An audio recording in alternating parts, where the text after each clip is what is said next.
Hi, welcome to a news episode of Sports Talk Central. I'm your host, Adeep Mahmood, with my normal co-host Hunter, and today we're going to be talking about focusing on NFL free agency. And let's start with what are your thoughts on the just not Ravens, Steelers, but the other teams? What are your early winners, losers? Wait and see. Well, an early winner is Kirk Cousins. He got. I always. It's funny to me. This guy has not won a thing in the playoffs, but he should. His agent should be like an agent forever. With the way that he's been able to get Kirk Cousins all of this money throughout his career for someone indeed who just has not been able to deliver in the playoffs. It's crazy how much money he's gotten over throughout his career, despite him, I don't think ever being a top 7 quarterback in the league. I think he's probably in that top 10 range, maybe that Yeah, 9, top 10, 10. 11 I'll range. give it in that range. Yeah, I think that's fair. But he got absolutely paid yet again, this time by the Atlanta Falcons. I can't really blame them too much. They've been getting really bad quarterback play ever since Matt Ryan left. So they want to go out there, try something new. I respect it. Desmond Ritter was never going to be that guy. So Kirk Cousins is a big winner for me. Also, Saquon Barkley, I would say, is a big winner for me. He got paid by the Philadelphia Eagles. I know the Giants definitely lost with that, and they're going to be booing him like hell for the next several years. But he still got paid, especially for a running back. We all know the running back market is not like how it used to be, I think, but he was able to go out there and get a decent contract from the Eagles and go home a little bit. Remember, he went to Penn State, so this is kind of like a little bit of a homecoming for him. Is he also from New Jersey as well? Yeah, he's from that area, so that's a big win for him. Um, I'll dive into the other Steelers Ravens stuff a bit later. Also, another big winner for me, Baker Mayfield. He got paid handsomely so by the Tampa Bay Buccaneers. They believe in him. He had a great year for them. He got them to the NFC divisional round. He got himself a pretty great contract, especially after heading into this season. There were a lot of questions about him as a quarterback, about whether he can, survive another full regular season. Can he get back to the level that we saw from him as a rookie? And he did that and then some. I think that was the best season of his career to date, and he got paid quite a bit. So those are some early winners, I would say, from my perspective for free agency. Yeah, so I'm gonna go with my winners first, and we can do the losers, and let's see what happens. Group teams after. I have I have the running backs. Now, granted, they didn't blow the market. They're not now. It's not like they're making 15, 16, 17 million a year. But you saw in that first day a lot. Like only Derrick Henry was the major running back that wasn't signed after that first day. And so it's definitely good to see. Maybe it wasn't the financial commitment that teams that they wanted, because obviously we know that they had the Zoom meeting last year, but it is a step forward in the speed at which these guys were signed. And maybe it was just the class of running backs, or maybe it was a combination of that and a draft class that isn't very good with running backs. But it is nice to see the activity. I mean, Josh Jacobs going to the Packers. Even though I will say I thought the teams are still kind of doing running backs dirty, because it's like Josh Jacobs goes to the Packers and then Aaron Jones gets cut. Zach Moss goes to the Bengals and then Mixon gets traded or cut or traded. And so it does seem like they are kind of still disrespecting the position by saying, "Oh, we're going to sign you a younger replacement, and then wait until multiple teams sign a running back, and then we're going to make you available." So you take a market that's not even good to begin with, and you make it worse for them. But yeah, these guys found some good homes. Speaking of Joe Mixon, I'm going to go to the Texans. They were a massive, massive winner. Keep this in mind: they do have a rookie quarterback. They have plenty of payroll flexibility, even after bringing in Daniil Hunter, combining him with Will Anderson, that is going to be a scary tandem. Um, Mixon with CJ Stroud, that's going to be pretty good.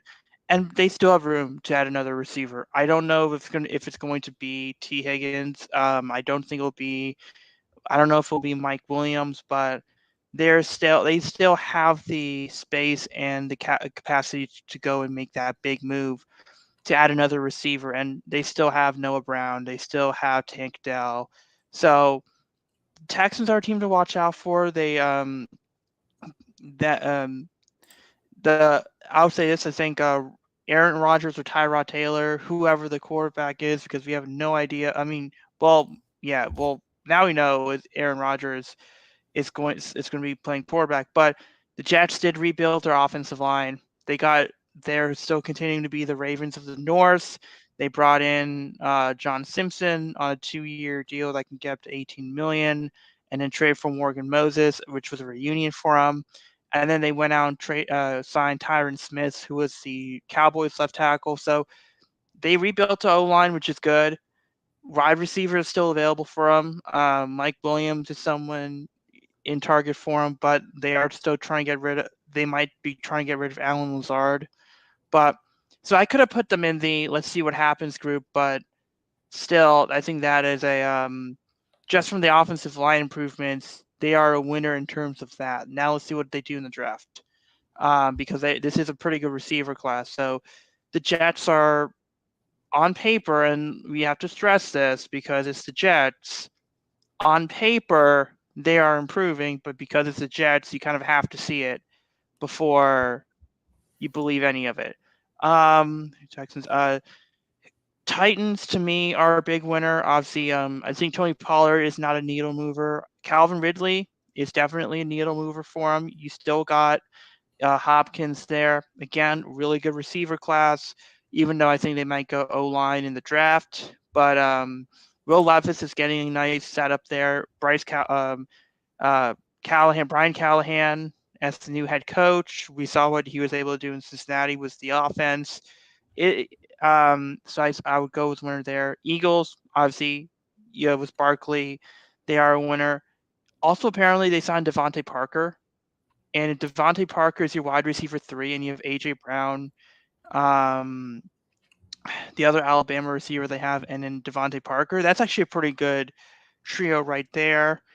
Bryce Huff, Devin White on the defense. It does seem like the Eagles are going all in. And they are adding pieces. Falcons with Kirk Cousins. I'm going to, you kind of mentioned the Kirk Cousins thing. I'm going to go one step further. They rebuilt their receiver core with Ray McCloud, Rondell Moore, and Darnell Mooney on top of the Hodges, Cadrell Hodges, and Drake London.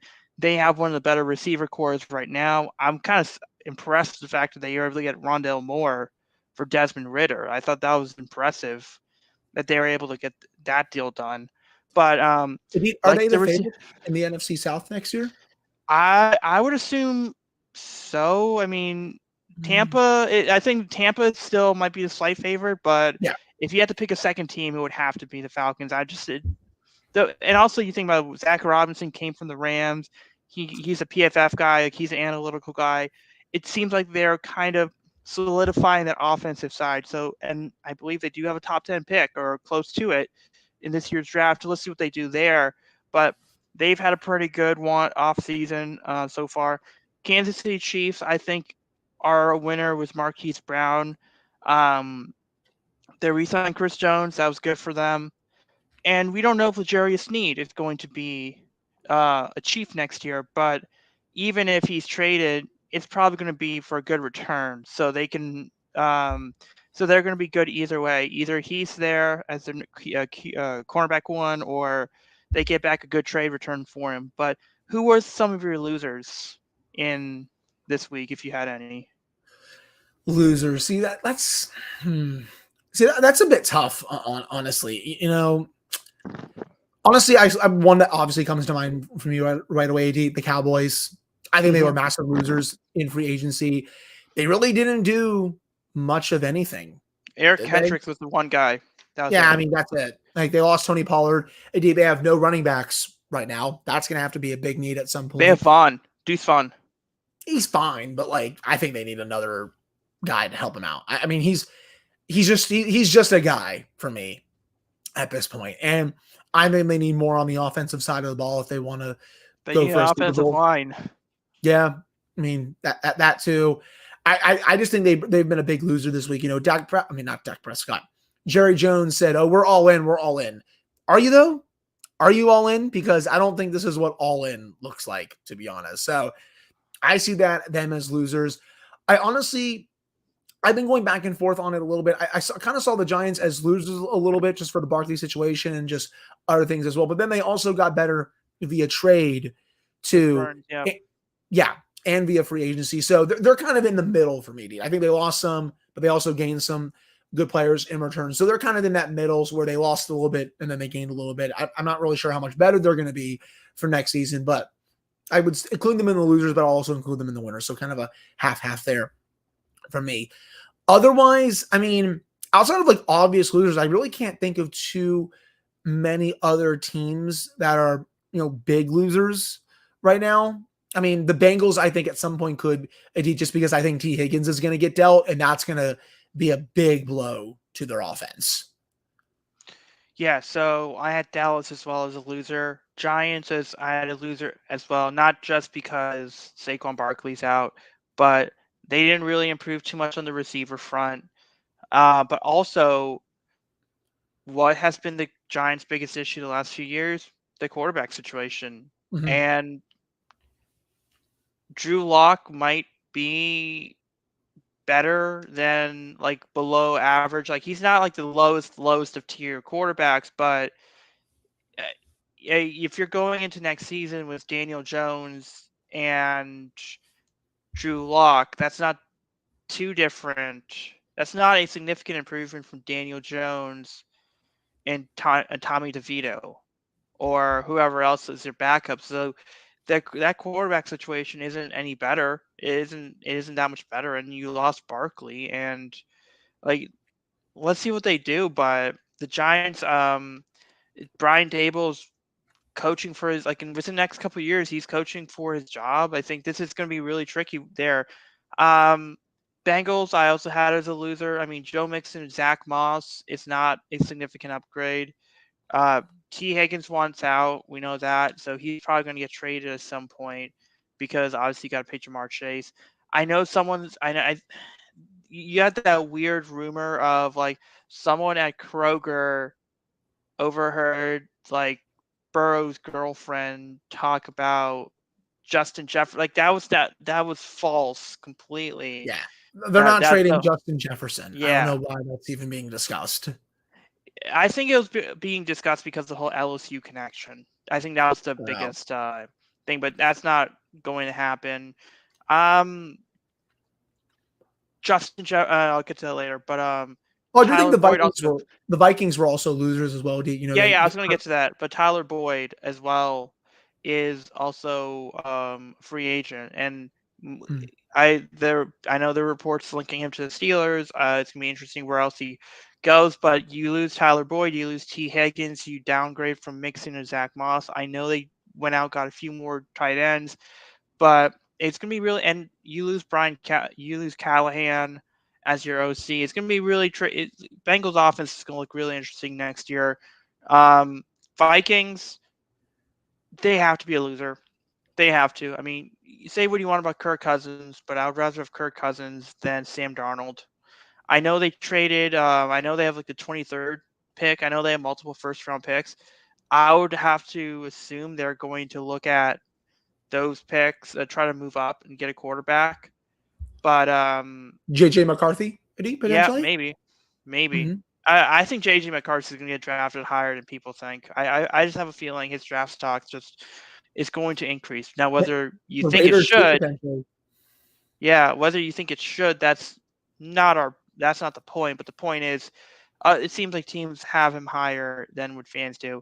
But yeah, I mean, Justin Jefferson, how does he feel about the whole situation with new quarterback change? Because it's going to really impact him. But yeah, I think, and for the ones I have that are too early, I have the Bears as too early. I get it.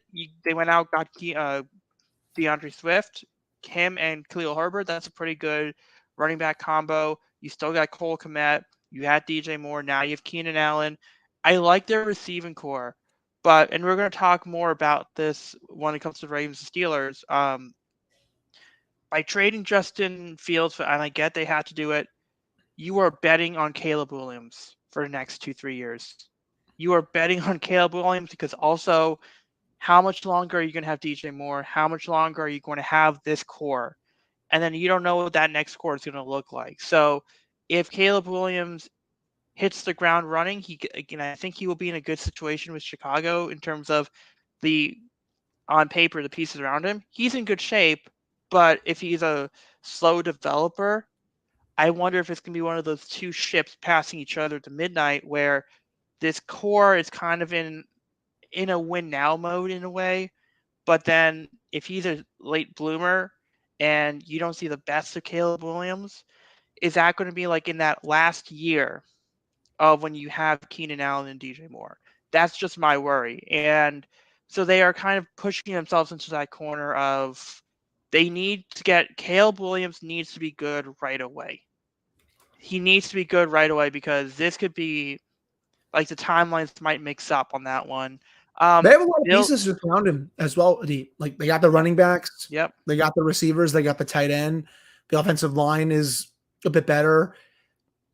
The biggest question is, how is their coaching going to hold up? And can they develop Caleb Williams and do the quarterback that a lot of people know that he can develop into? That's going to be the biggest question, just because do I really trust the Bears coaching staff overall? I mean, after what happened with Justin Fields, not really too sure. So that's going to be the big question for me. And Trubisky as well. I mean, that was a different one as well, but it's a little different. Yeah. Yeah. But I mean, and also other teams, I mean, Bills, look, Stephon Diggs always does this. He's always going to tease. I don't think he's going to get traded, but if he becomes unhappy, then there's an issue there. They did lose Gabe Davis. So it is going to be interesting on the Bills are starting to lose pieces on the offense as a result of Josh Allen's contract, but they're still going to be good. Jordan Poyer is also gone. They lost a lot of pieces on their defense, especially. Yeah, so they're still going to be good, but I feel like they're still in that. Now they're in the part of their window starting to close, kind of like the Bengals, in my opinion. Patriots quarterback situation isn't exactly improved. You're now going to have to be relying on a rookie quarterback because the thing is, like, Brissett and someone else is in that quarterback room. Their wide receiver depth isn't improved, so too early. You can mark them as losers, but it's a little too early because if they end up with a Jaden Daniels or a Drake May, they could potentially be good. It's just let's see what they do in the draft. Or even if they do the whole, let's go and get Marvin Harrison Jr. in the first round and get a quarterback in second round or late first. I mean, that's the other option they could do. Jaguars, I know they went out and got Duvernay, Gabe Davis. I know they have Zay Jones. Here's the problem. You lose Ridley, and that's a big loss for them there. And I get Gabe Davis and I get Duvernay are good players, but they're not needle movers. Like I think they're not needle movers, and then Zay Jones isn't exactly a needle mover as well. So, but then you lose your biggest potential needle mover in Ridley. So it's going to be interesting to see if they can just still have a good offense there.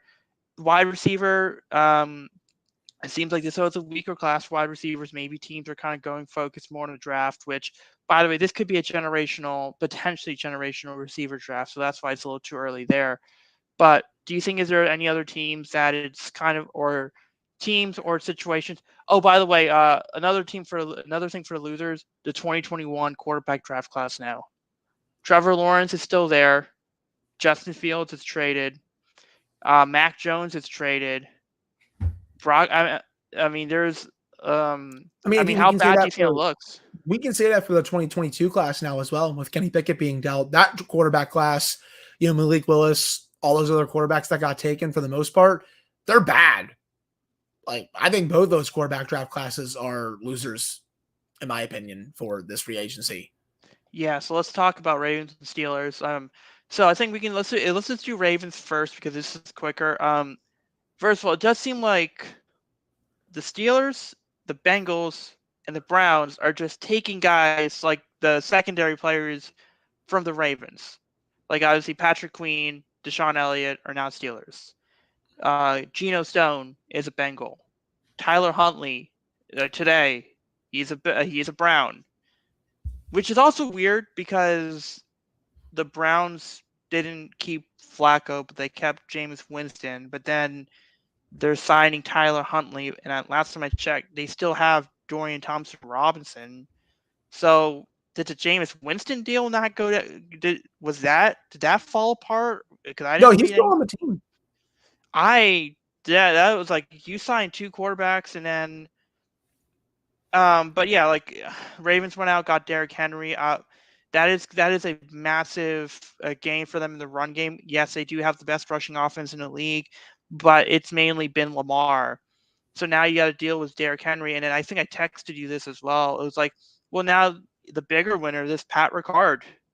Because imagine you now have Pat Ricard and Derrick Henry in the backfield with Lamar. Pat Ricard and Derrick Henry combined are like 590 pounds. Or so like 570 or 5. It's something ridiculous. And then obviously with Derrick Henry, the challenge is you want to get him early. But you got to deal with Lamar.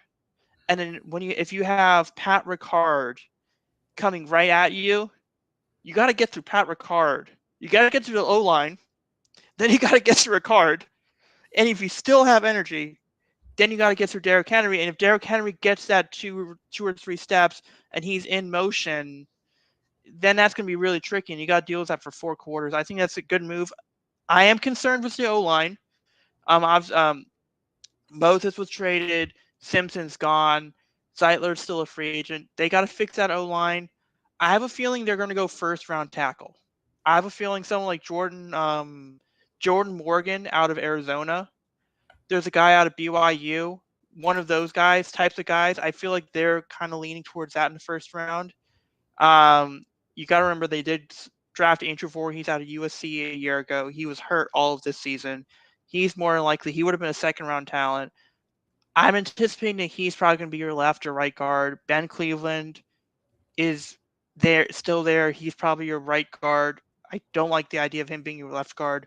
So they do have depth. I would like them to go out and get another tackle because if you can fortify this O-line with this run game, and hopefully you get a Keaton Mitchell, this is potentially a fun offense. But what was your reaction when you saw this news?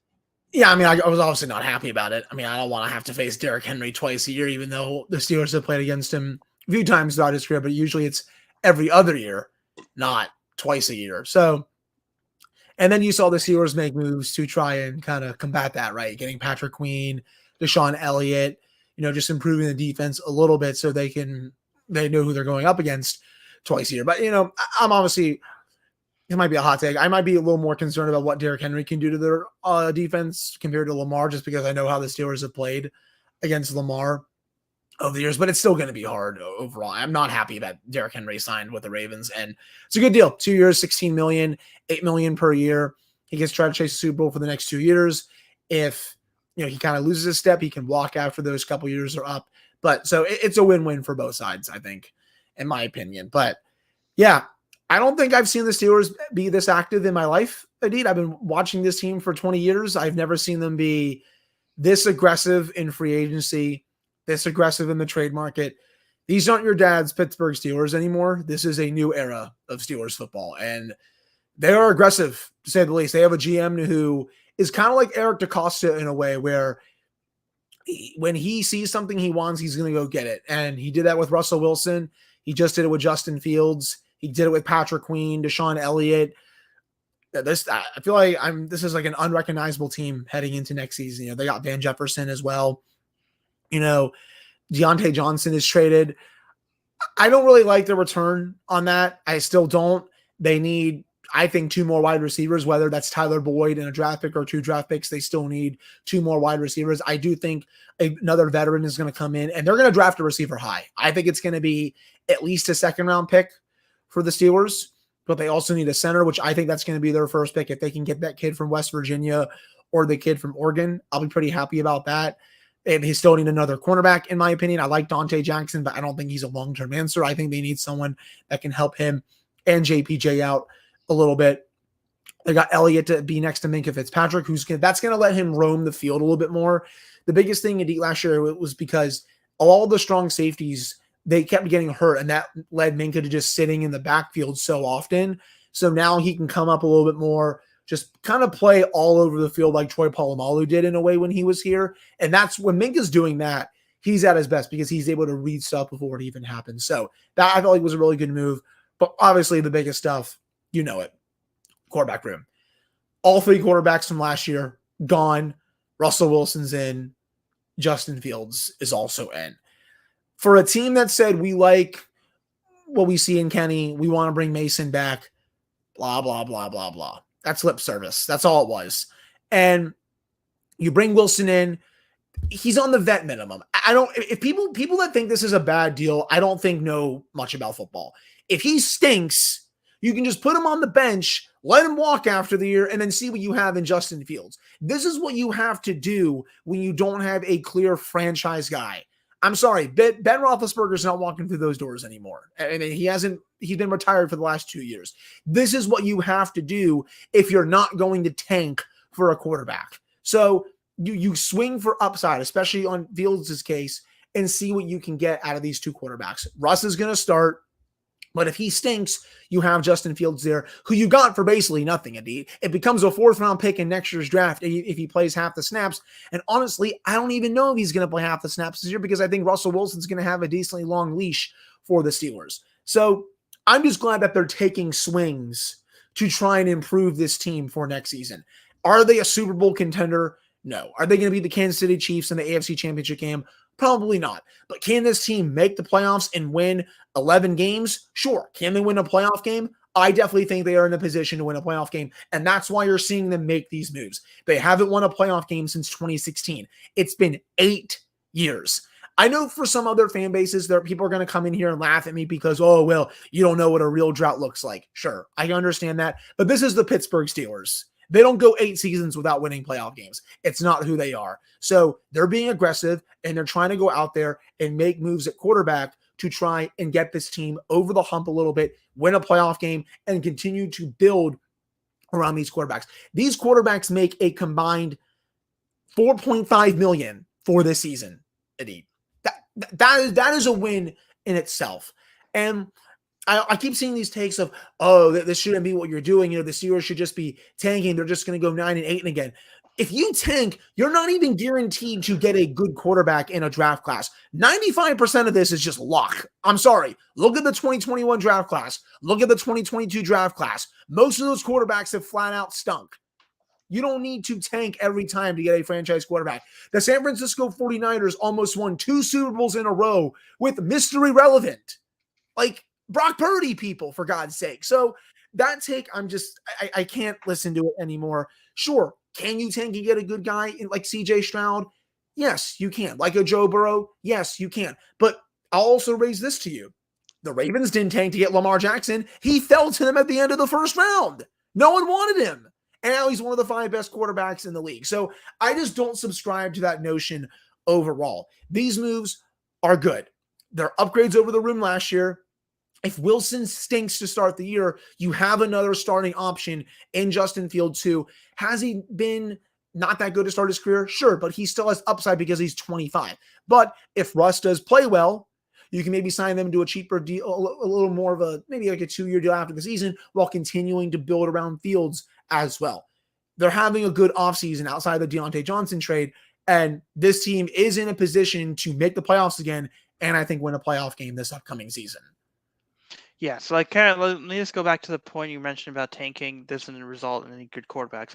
Yeah, it's true. I mean, if you think about it, Mahomes, Chiefs traded up to get him. They moved up. 27th overall pick. Yep. Josh Allen traded. The Bills traded up. The Lamar, they traded. Well, because remember, they didn't have a 1st-round pick. They traded up to that pick to get Lamar. Yeah, my point was that they just didn't tank to get him. Yeah. Like, they traded up a few picks to get him because they didn't have a first. Yeah. Which is the larger point I'm trying to bring up here. It's like it seems like there's more success with these teams not tanking to get these quarterbacks, but trading up to get these quarterbacks, which then gets to the point of, well, these teams, if they were trading up, that means they had a lower draft position, which means they have a better infrastructure that they have. And then also it does seem like going to the Steelers, like even if they were, let's say Russell Wilson and Justin Fields don't turn out to be the answer. Let's just assume for a second that's the case. Russell Wilson, this isn't the Cleveland Browns giving Deshaun Watson 40-something million a year, and they're stuck with that contract. They can let Russell Wilson walk after the season if this doesn't work out. Justin Fields, if he doesn't look good in training camp, guess what? They don't have to use the 5th-year option on him. They don't have they can just they can be free of those two and not pay heavy cost. And on the flip side, if it works, you have a potential franchise quarterback in Justin Fields, and you do have him learning under Russell Wilson. So it is going to be, and again, this is all going to be dependent on Arthur Smith and how he can construct that offense as well. So it is a good move for the Steelers because there's no risk. This is a no risk, this is no risk, very high reward for him. Yeah, so I like the move there. I mean, Patrick Queen, you can make an argument that Roquan was better. When Roquan was there, he did help Patrick Queen, but you could also make the argument with Pittsburgh. You still have Hayward, you still have TJ Watt, you still have Highsmith, so he still is going to have help around him. So it's going to be interesting there.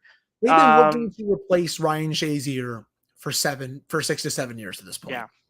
This is what the signing is. It's the Ryan Shazier replacement. Hopefully, it's the final one they have to make to actually replace him, because ever since he went down with that accident, they haven't been able to replace him. It's just been a rotating cast of guys the last several years, indeed. And they're hoping that he can finally be the main replacement for him. Next to Landon Robertson, I really like that duo, by the way. I think they are going to be tackling machines as inside linebackers. I think Queen is a better athlete than Roberts overall, though. He can make more plays in the passing defense. Queen was always athletic. Like, Queen was always athletic. It was just more of because Roquan has that very high football IQ that he can kind of point Queen in the right direction. I think if you can still have that room where Queen can be pointed in the right direction, he is very athletic, and that's never been the problem with him. And then also with the Ravens, forgot to mention Matt BK signed an extension, so that's really good news for them. 4 years, $92 million. You can't really go. I've seen people mention, well, why are you paying a D tackle $92 million? It's like, okay, Chris Jones was one of the bigger reasons why the Chiefs won a Super Bowl. Aaron Donald, who, by the way, retired, which we can talk about after this. Aaron Donald, who retired, was one of the biggest reasons why the Rams won their Super Bowl. D tackles seem to be making more of an impact. If you can get that interior pressure, D tackles can have that impact, and it is and you are going to have to pay them a lot of money. And look, I do not give a rat's behind about positional value. I don't care. Like, I get it, receivers are important, but so are D tackles, so are safeties, so are corners, so are like a ton of these other positions. So I don't like this idea of, well, we got to pay a quarterback and we got to pay the receiver, and whatever is left, we deal with it later. Like, these guys, and it's sort of like, okay, well, why do you want to pay Madubuike, but you're not going to pay a receiver? And then the argument is, okay, great. Is Madubuike closer to a below average D tackle or just another guy, or is he closer not to an Aaron Donald, but like to a Chris Jones, Aaron Donald top tier D tackle? If he is closer to that top tier guy and you have that guy, you keep him. You keep that guy.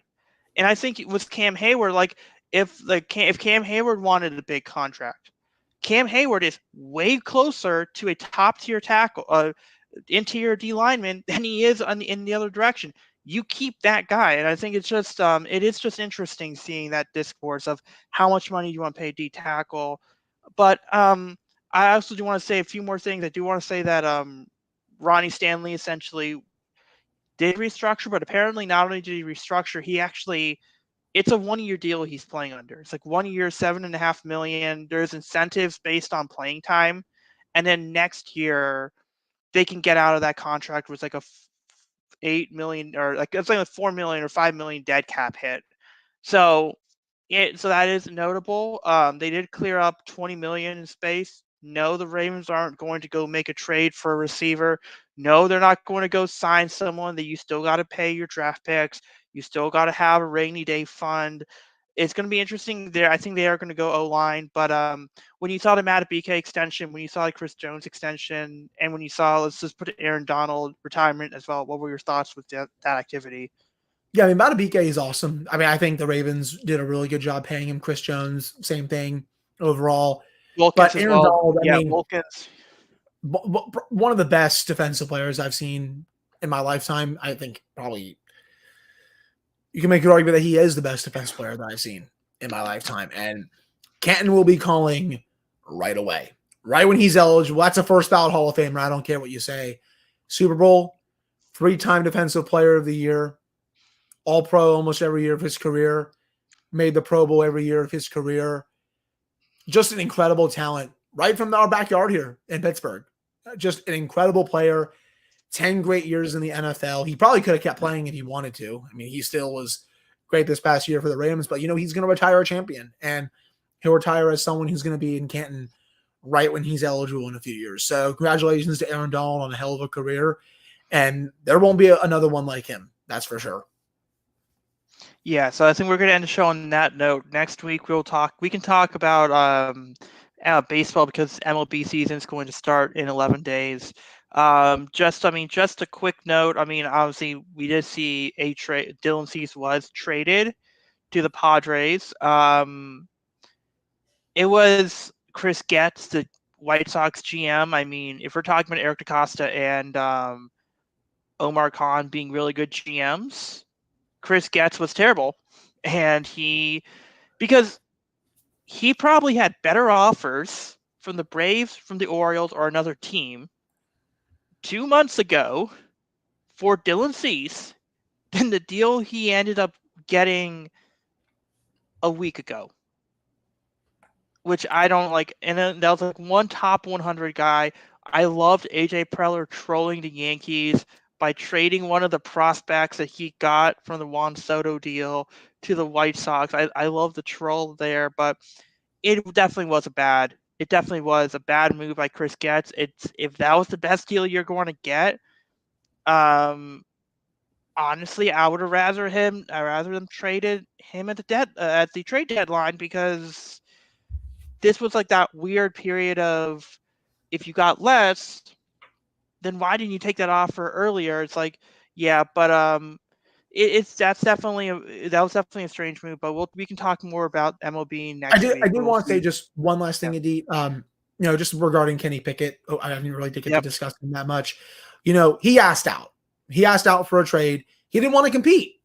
At the end of the day, if you don't want to compete for someone for a starting job, you can go to another team. And that's exactly what they did. They sent him to Philadelphia. He's going to be sitting behind Jalen Hurts, who's one of the best quarterbacks in the league. But, it looked like their plan was to have Kenny come to camp to compete with Russell Wilson. They weren't just going to give, to the Steelers, they weren't just going to give the job to Wilson. To me, Russell Wilson was probably going to be named the starter. That's me, though. But they were still going to give him the option, or they were going to say to the media that they had to compete for the job. He said, no, I don't want to do that. He quit on them. That's what he did at the end of the day. And the Steelers, they realized that they made a mistake a couple years ago, and so they send him to another team. And you know what? That's something that the Steelers haven't really done that much of throughout their franchise's history. They don't give up on a first-round pick, especially a quarterback, that fast. And this new front office, this new regime is slowly but surely making their own mark on this team and is turning the franchise out of the Stone Age, I would say. This has been a team that's been stuck in the old ways for a long time. I would say they're kind of now in the new age for the NFL. So, still, best wishes to Kenny Pickett. I wasn't a fan of him when they drafted him. I didn't think he was going to be that good, but I also know at the same time that they kind of screwed him over a little bit by giving him Matt Canada. Now, he wasn't that good to begin with overall once he got to the NFL, but if you don't want to compete and sit behind and go to camp with Russell Wilson, then you know what? You can go to another team. So that's the last thing I wanted to say. Yeah, it definitely felt like, oh, you think you're a starter, but we're going to send you to a team where you have no chance of being a starter. Like that's, yeah. It is interesting there, but I think that's all we need to cover for this week. We'll see you next week around this time, and like I said, we'll be focusing more on baseball because the season will be starting soon. Yeah, we'll see y'all next week. Have a good one, everyone. All right.